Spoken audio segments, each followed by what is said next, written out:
Welcome to Stillwater Edge, the ultimate podcast for stillwater fly fishing enthusiasts. I'm your host, Greg Keenan, and in each short, action-packed episode, I'll share expert tips, essential techniques, and clever tricks to help you elevate your stillwater fly fishing game to the next level. Welcome to the Stillwater Edge. I'm your host, Greg Keenan. Today is a great topic, but it's a topic that just doesn't get enough love. But it's absolutely critical to the success of being on the water, and that's fly box organization. Now, I know what you're thinking. You're probably, how exciting can fly box organization really be? But hear me out. This isn't just about being tidy, it's about being prepared, efficient, and ready for whatever the water throws at you. So whether you're a new angler or a seasoned vet who's guilty of letting the chaos take over your fly box, this episode has something for you. All right, so number one, with being organized, right? A fly box organization just isn't about looking neat and like those pictures you see on Instagram. I'm guilty of posting them as well. It's about being efficient, confident, and prepared. And an organized fly box allows you to focus on fishing instead of fumbling.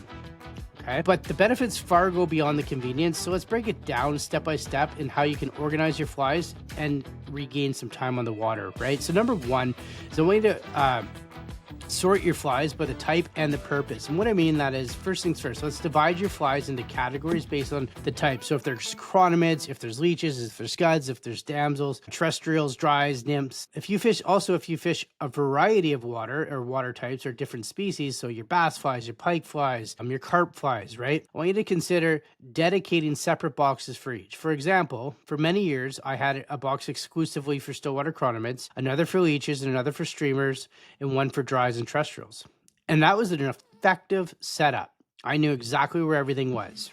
And I would put that fly back in. That was the other key to organization, is putting that fly back into the correct box. This categorization made it easier for me to locate flies in the right conditions. And when the fish were keyed in on chironomids, I didn't want to waste my time going through my dry box. There was 0 point. So having that system in place helps you act fastly, and again, maximizes your time on the water, especially when you start seeing a hatch. That was a key thing in organizing your fly box, is sorting your flies by type and purpose. Another thing is organizing by size and color. So within each category, I would organize my flies by size and color. So for example, my chironomid box, I would arrange from smallest to largest.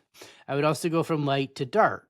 Allowed me to mimic the natural progression of the hatches throughout the day. That was my thinking, as well as it allowed me to be more effective in finding my darker patterns or my lighter patterns on the water. I knew where they were, and my muscle memory would bring me to those patterns. This type of organization allows you to match the hatch more precisely as well, and finding that fly. So you can, if you have, for those that are watching, if you have a throat sample and you want to match that fly to what's kind of going on in your box, you can take it and you can kind of like hold it up and get a better indication. So it's good. Instead of guessing, you can quickly search for that fly size and color. And that really, really, really helped me out a lot when the fish, especially when the fish are on the feed. So another thing of fly box and having a proper organized fly box is it protects your flies. An often overlooked benefit, as well as an organized fly box, is how it protects flies. When flies are just randomly throw them into a fly box on top of each other, the hooks can bend, the delicate materials can break, dubbing can come off and get pulled, and the hooks can get caught in the dubbing and the flies, the threads come off. It's just a mess. And I've been guilty of that. I really, truly have. And flies break down. By keeping your flies securely in individual compartments and not crushed, and using like EVA slotted foam, these are ways to extend the lifespan of your fly, also ensuring they perform as they're intended to do. So I've actually had flies in fly boxes where the hooks have rusted and the materials have literally it's just dust. It's like broken down, or it's like sludgy. It's really weird. I don't know what happened there, but the oils maybe in the natural feathers and stuff, it just came out and it broke down. It's not nice.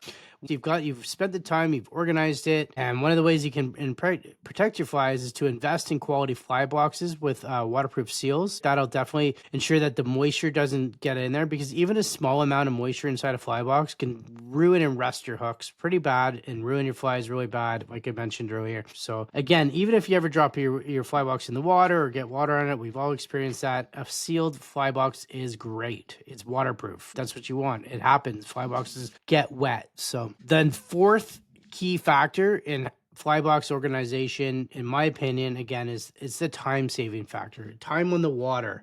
If you only get out on the water for 8 hours for 1 week, your time on that water, you really want to maximize that time on the water. So like, stop looking for flies.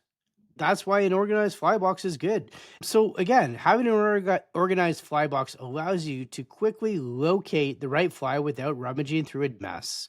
Again, you will miss fish. I've missed so many fish because I've been screwing around with my fly box, right? And it's just not fun. I can't emphasize that enough, of having more confidence because you have a organized fly box. Again, knowing exactly where everything is, it gives you peace of mind. So your seasonal rotation is another key thing. So with fly boxes, if you do seasonal rotation, your fly box should reflect that. During the spring and fall, chironomids and leeches might dominate your fly box, and blobs and boobies might dominate your fly box. Well, the summer months might call for terrestrials, dragons, nymphs, dries. So you can rotate your flies out if you just use one box and you don't have enough space. Or you can take certain boxes before each trip. You only need to take a few minutes to rotate flies out. It's not a big thing, right? This helps you keep your fly box streamlined and efficient, right?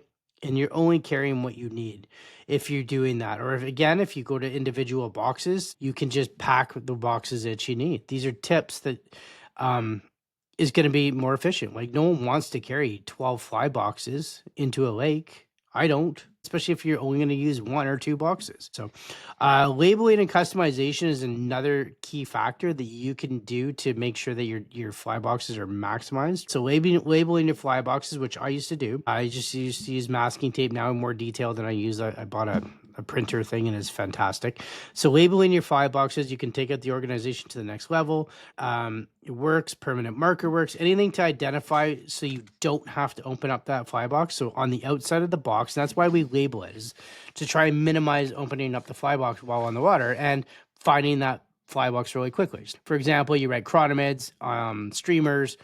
That just tells you. Again, there's no reason to open that fly box that you've properly labeled unless those are the flies that you're going to fish. So additionally, you can use different colored fly boxes as well. It just takes a bit more memory and whatnot. So that is a real key point as well. So extending your fly longevity. So after a long day of fishing, take the moment when you get home to air out your fly box, or if you are in a boat and you're fishing different flies within that box, keep it open and allow the air to dry out those flies, so you're not introducing moisture into your fly box. So this small habit will dramatically extend the life of your flies. And fly box organization, these small tips make for a better angler. Right? Again, file it away in that Stillwater bank of yours. So confidence on the water. Perhaps the most underrated benefit of having an organized fly box is confidence on the water. Right? You don't just look cool.